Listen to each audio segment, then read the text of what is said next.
Hello, I'm Mike Cartney, one of the board of directors of South Dakota Hall of Fame.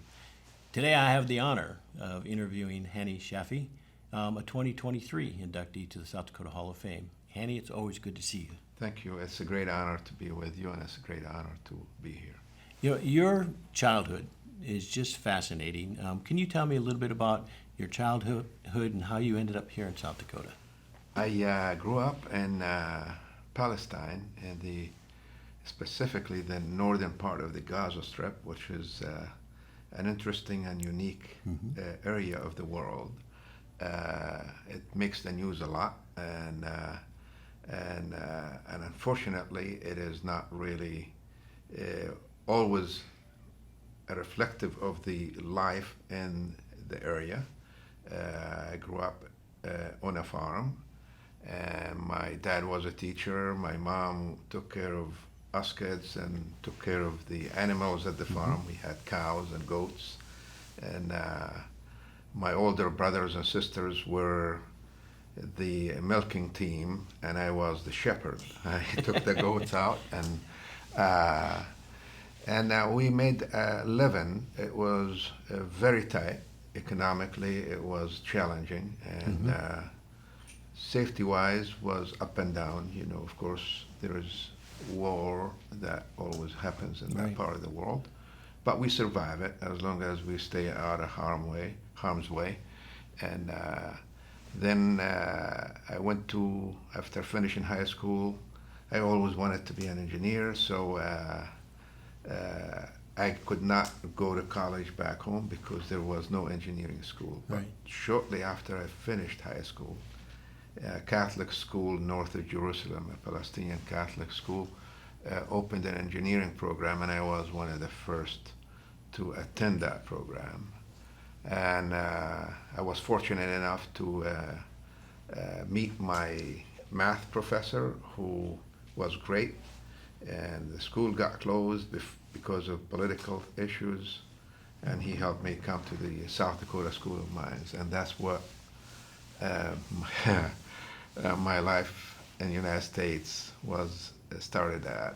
And I was blessed to come to the United States, and it was something that was beyond what I expected out of life. So what year was it when you came to the United States? I came to the United States on August 28, 1981. Okay. And Jack came and met me in New York. Of course, it was a cultural shock. And then I came to the West. We flew to Denver and then drove to South Dakota. Of course, you know, wide spaces and what have you, and you think, my gosh, you know, where are the people? You know, and later on I found out, you know, the way of life in rural America, which was really a great way of life. And I'm really blessed to be in rural America, specifically in South Dakota. And Jack was Jack Anderson up in Hill City? Was that where he was Jack from? Anderson was a professor in Birzeit University, where I went to school. And he was from Hill City, South Dakota. He passed away. May God bless him, and may he rest in peace. Yeah, he was a father figure.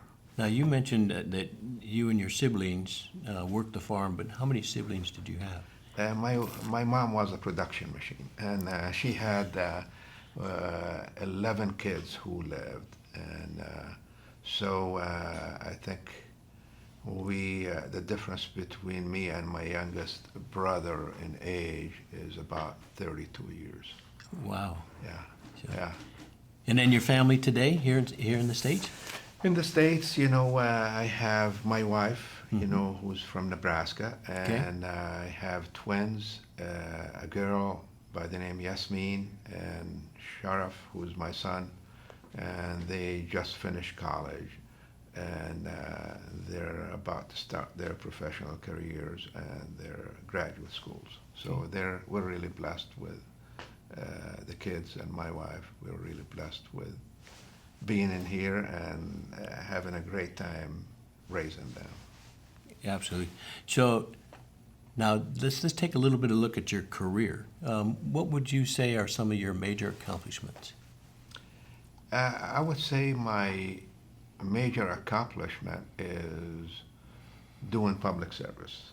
And of course, getting an engineering degree and putting that engineering degree to use for public service and to improve the quality of life for my own family was a huge accomplishment.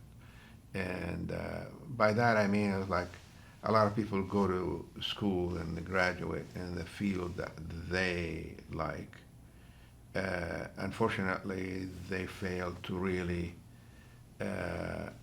utilize that for what it was intended for, which is really making life better for a lot of people.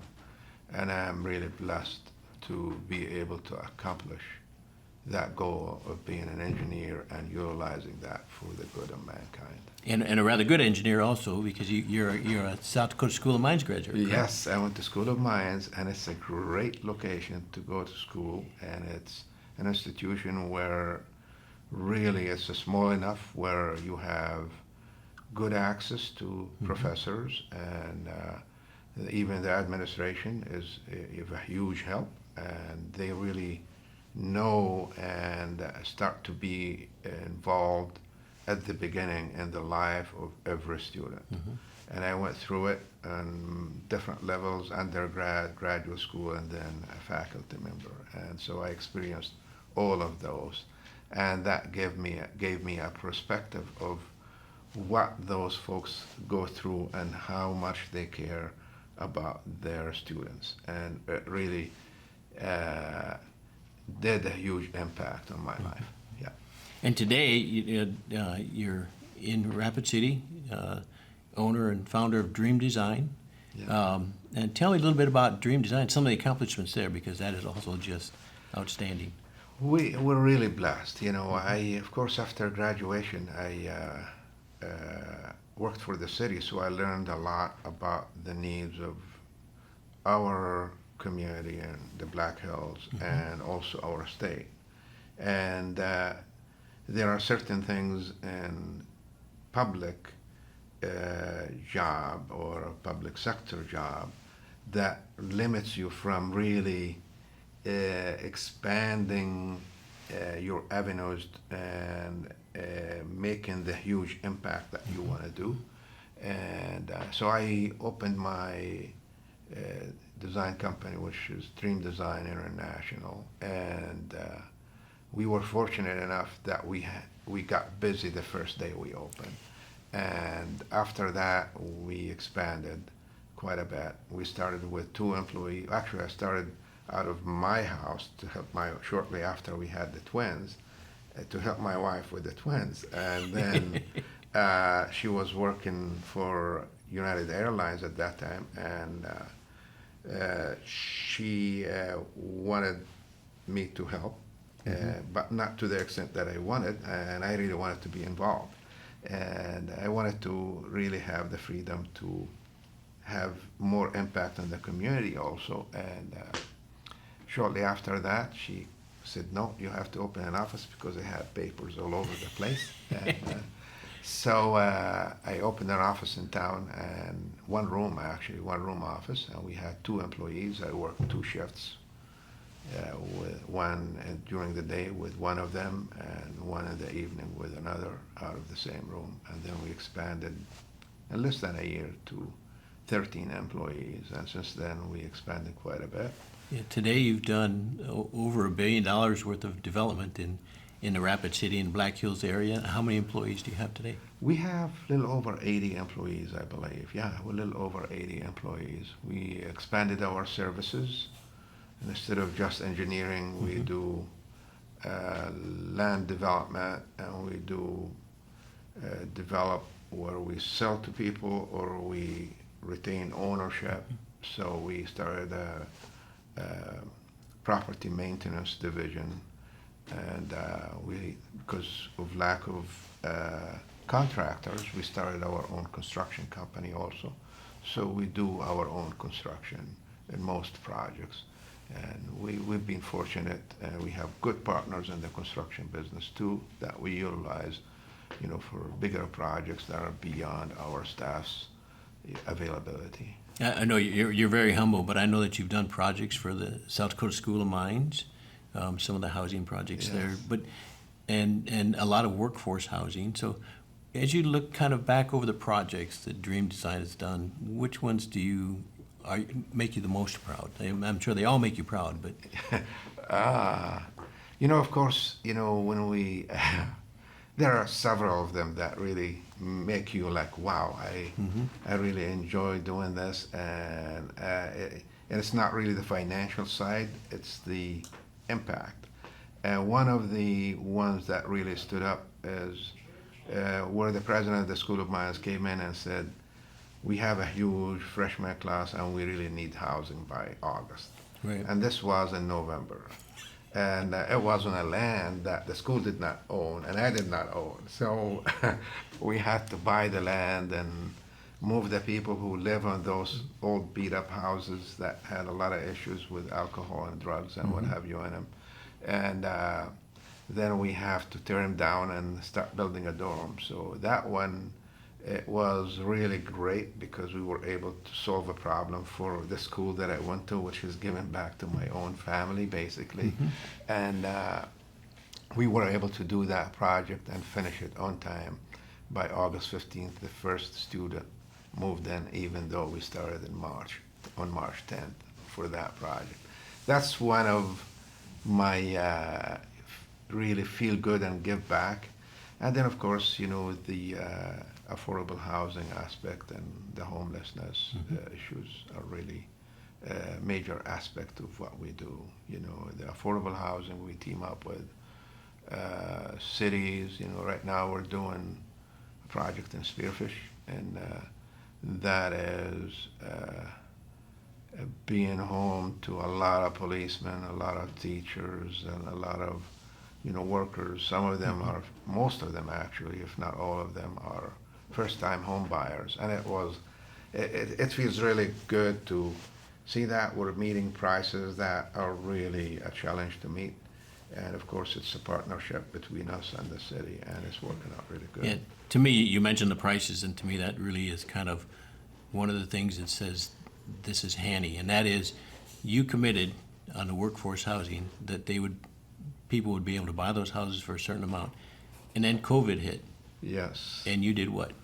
We stuck to that price for the first ones that we contracted with the city for, and we completed those. Yeah, we lost, a little bit of money on it, but you really are not doing those for money, and it's no different than donating to that cause. And it does not hurt, physically or mentally or anything like that. It makes you still feel good. Yes. Yeah, it would be nice not to lose money on it, but still, we made a commitment. We have to deliver on that commitment. There are about 170 homes, and we have over 400 people waiting list for those homes. So we're hoping to deliver more of those. That gives you the level of need within, or the scale of need within our communities. We're about to start another project in the Southern Hills similar to that. And the goal is to give back to the communities and solve some of the needs that they have. There's a lot of things that you do outside of Dream Design, and I'm going to come back to those, but I'm just curious, when you found out you were going to be inducted into the South Dakota Hall of Fame, what were your thoughts? What were your emotions? It was, number one, it was a shock, and it was a really, of course, it's a huge honor. And I did not really know that I did more than what I had to do for the community. And I'm sure there are a lot of people who do similar to what I'm doing. And so it was a very humbling and exciting notification that I never expected it. It made my heart actually almost stop. And you feel like, you actually have your tears in your eyes because you never expected that.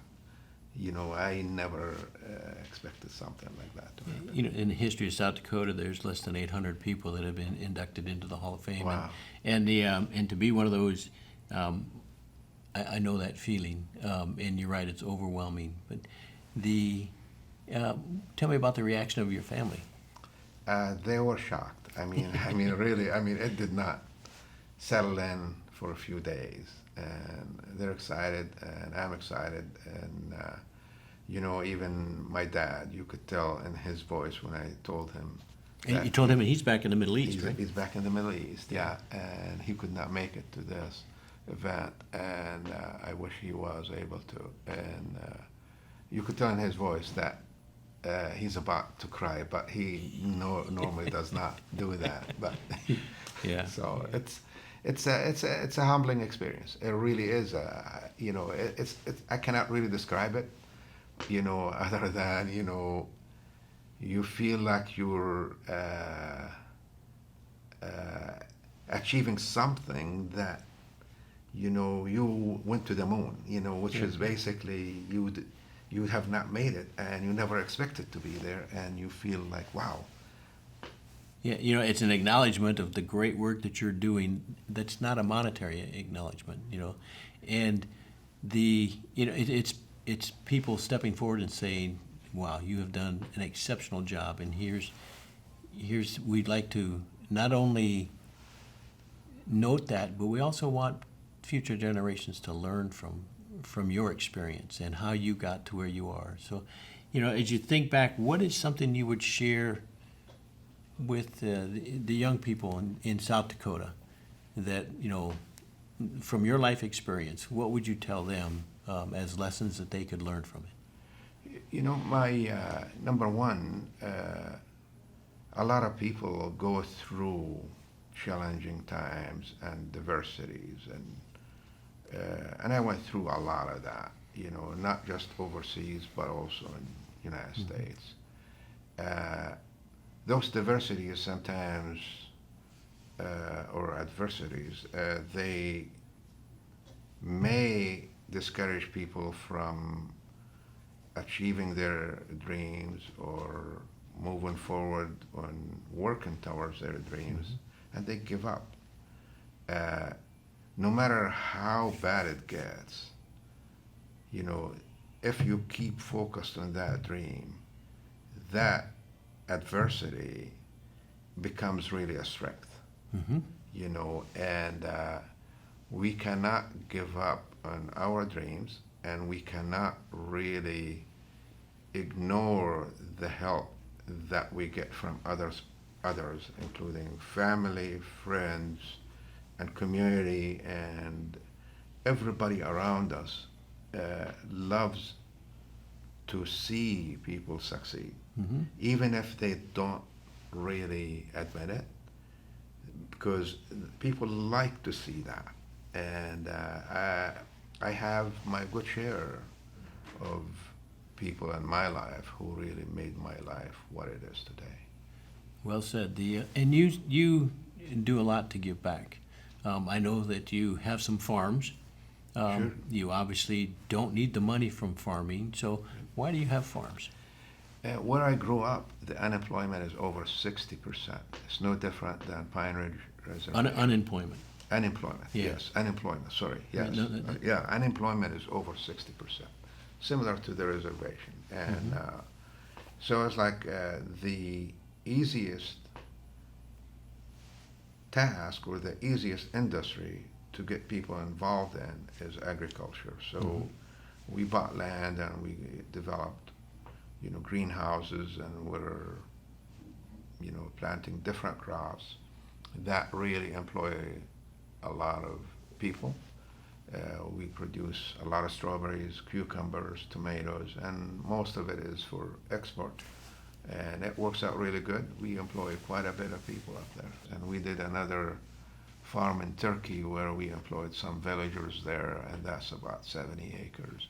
And now we're doing a second phase in the farm in Gaza or in Palestine, and that's coming up. And actually today we are installing solar panels to change all the pumps to solar to save on electricity because electricity is. So that's part of the giving back from where you're from. Yes. And that environmental work. Tell me a little bit more about what You you're know, doing there. in the Middle East, it's a small area. Especially like Israel and Palestine. It's no different than the Black Hills. Right. Yeah. Right. And so it's small. There are a lot of issues that face Palestinians that also faces the Israelis. So we do a lot of projects to, like the agricultural side, we team up together or we work with Israeli companies to utilize some of the biological methods for getting rid of insects and Right. fertilizer and what have you. And right now we're getting involved in recycling to do some control over landfills and sewer and groundwater impact, things that impact groundwater.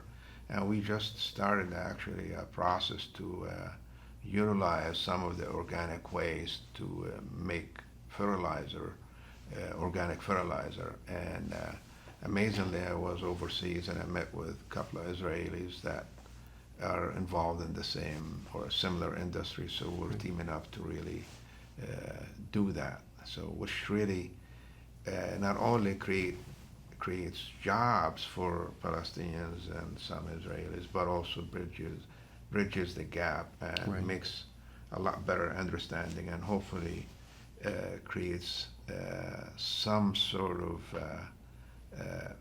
cultural exchange where people start thinking that, my gosh, we're all humans and we're all trying to feed our families. Yeah, absolutely. And in fact, your father's farm is like right on the border. Yes, it's very close to the borders. Exactly. Yeah, we're less than a mile away from the border. Yeah. Wow. Yeah, it's and we're fortunate because our operations are very successful, and so we invest the returns back into the communities. We help students, there. Some of them actually go into medical school, and some of them, stay in the farming business, and some of them, so they become really great community leaders, which is really awesome. Yeah. Which is great, and I can't think of anybody that would be a better mentor than you with all the experiences. Every day I hear stories of things that Hani's doing to help out. We work together on the Ukrainian effort here in South Dakota, and that was kind of your brainchild. So do you want to go through just a little bit about how that started? And I know there was more than just, didn't start off as just Ukrainians. Yes. So just a little bit about that effort. In our state, we have very limited supply of workers, and and you remember when we met with Turks and 3M and Schwann's Food and what have you, to really explore ideas about workforce development. And we thought about, our native population and other resources, special visas and what have you. And then the Ukraine issue hit, and it's a brutal war that is happening in Ukraine. So not only that was a source for workforce development, but also the humanitarian need.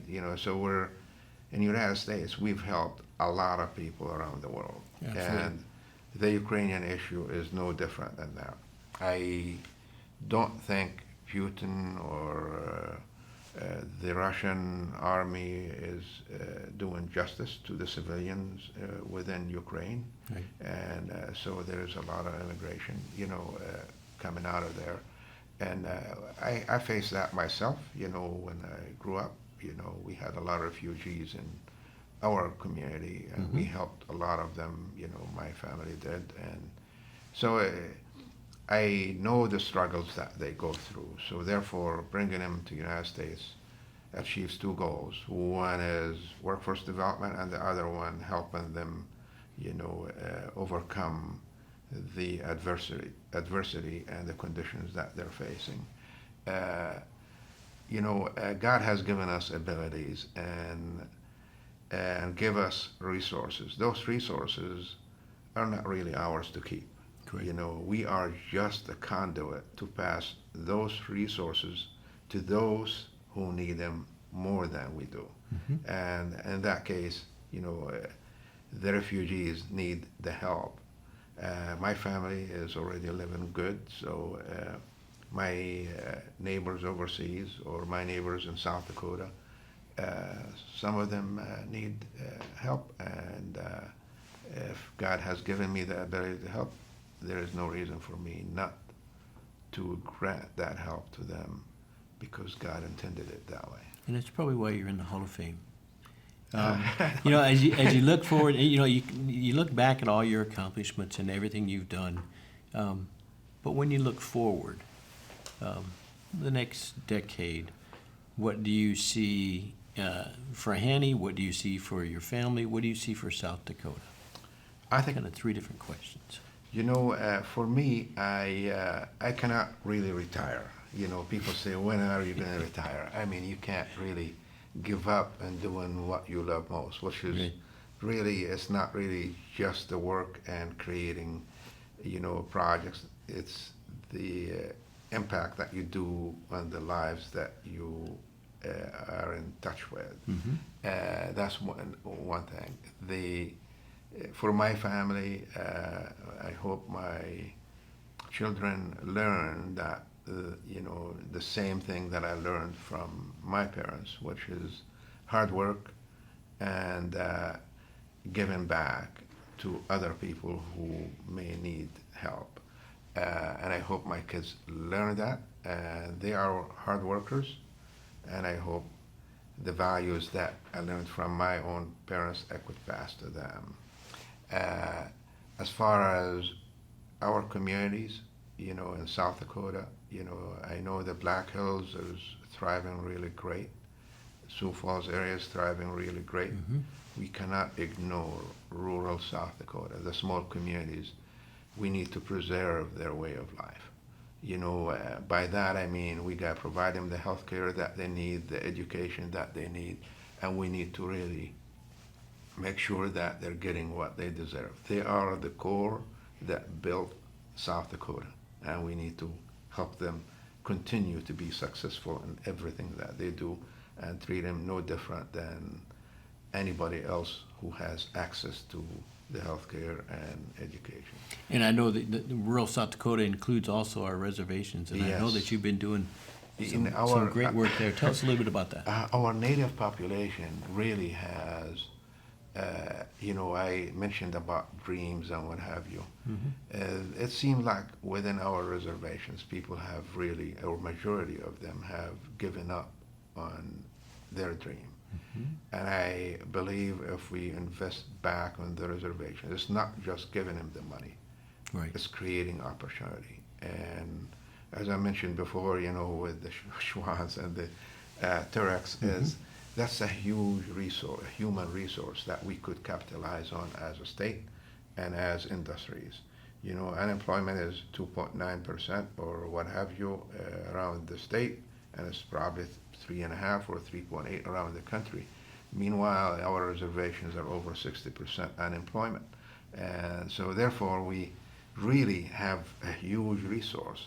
Yes, the cultural difference, where folks, if somebody is sick within the family, they have to go tend to them.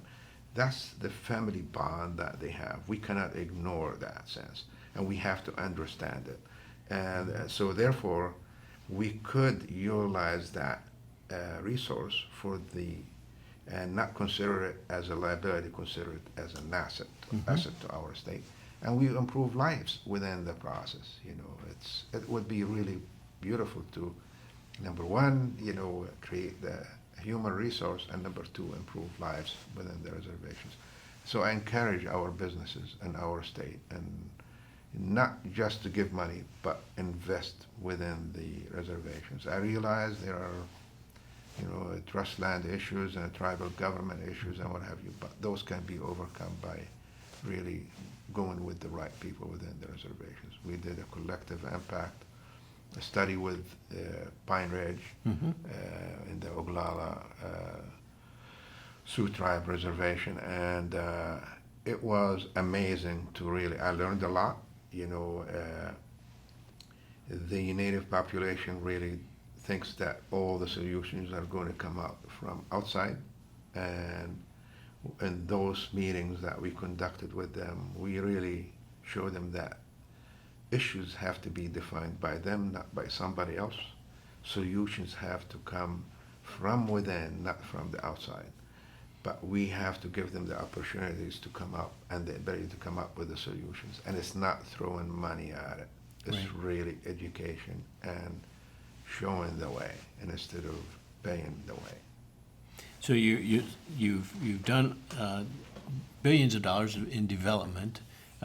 You're very philanthropic, and you look for ways not to just give back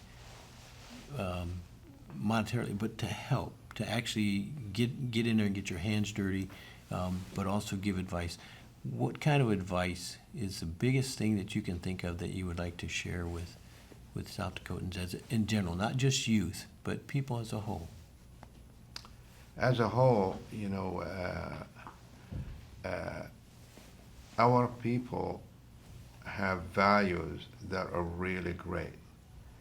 And fortunately, we as people have not really utilized our resources for the best of our state as much as we should. We take a lot of things for granted, and we take this country for granted. And we don't realize how bad it is on the other side of the world. We have the freedom to do a lot of things that others are denied such a freedom. We have the ability to be protected by law for all of our investments. So the sky is the limit. We have to really capitalize on those assets that were given, and we have to give back to our communities. Public service is not dirty. Public service is a huge, beautiful thing, and there is nothing better than to give back. Actually, the giver is actually rewarded even a lot more than the receiver himself or herself. Absolutely. In fact, I think there's even some medical studies that show it's good for your health to give to other people. I'm glad. So you should be very healthy. It's been great talking with you, Hani, and I could sit and do this for hours. And in fact, you and I have sat and chatted quite a bit. So I really appreciate you taking the time today and going through your story with us. And tell us, is there anything we missed, anything you want to make sure that we talk about? I am really blessed to be in South Dakota, and I'm grateful for the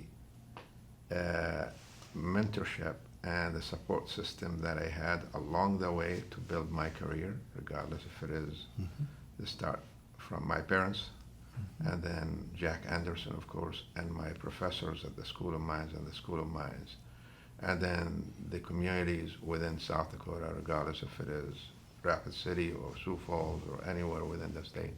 I have developed a lot of friendships, and that speaks really volumes about the strength of our nation and the welcoming nature of people of South Dakota. Yeah, and I really feel that I am the luckiest person to be among them. Thank you. You bet. Second luckiest because I got to talk with you. So Thank you very much. thank you, Thanks a you lot. bet. Thank you. Thank you.